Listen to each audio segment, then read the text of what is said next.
கேர்ள்ஸுக்கு பிடிக்காத 2 வேலை ஃப்ரெண்ட்ஸ். ஒன்று வீட்டில் நிறைய துணி மடிக்கிறது, 2வது பாத்திரம் தேய்க்கிறது. இது 2மே பார்த்திங்கன்னா இதை செய்யணுன்னாலே ரொம்ப ரொம்ப நம்ம ஃபீல் பண்ணுவோம் சோம்பேறித்தனமாக.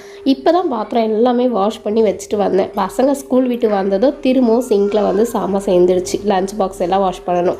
இந்த துணிலாம் ஒரு நாள் துணி தான். ஸோ இதை ரிலாக்ஸாக மடிக்கிறதுக்காக பாட்டு வச்சுட்டு எப்போவுமே வந்து எனக்கு பிடிச்ச மாதிரி ஏதாவது சாங்ஸ்லாம் போட்டுட்டு உட்காந்து பொறுமையாக துணியெல்லாம் மடித்து வச்சுருவேன். டெய்லியுமே நமக்கு இந்த வேலை செய்ய ரொட்டீனாக இதை செய்யணுன்னா எல்லாருக்குமே ரொம்ப கஷ்டமாக இருக்கும். என்ன பண்ணுறது, நம்ம வேலையை நம்ம தானே செஞ்சாகணும் அப்படின்னு நினச்சிட்டு அப்படியே பாட்டை ரிலாக்ஸாக கேட்டுட்டு செஞ்சு முடிச்சிடுவேன். எல்லா கேர்ள்ஸுக்குமே இதுதான் ப்ராப்ளமாகவே இருக்கும். நம்ம சின்ன வயசுலலாம் பார்த்திங்கன்னா எந்த வேலை யார் சொன்னாலும் செய்யவே மாட்டோம், விட்டால் போதும்னு ஓடி போயிடுவோம். ஆனால் இப்போ நம்ம அப்படிலாம் போக முடியாது இல்லையா. நம்ம வீட்டு வேலையை நம்ம க்ளீனாக நீட்டாக செஞ்சு பர்ஃபெக்டாக வச்சுக்கிறதுக்கு பேர் தானே குடும்ப தலைவின்னு சொல்லுவாங்க. இப்போ என்னோடய ஒர்க்கெல்லாம் ஃபினிஷ் பண்ணிட்டேன் ஃப்ரெண்ட்ஸ். பாய்.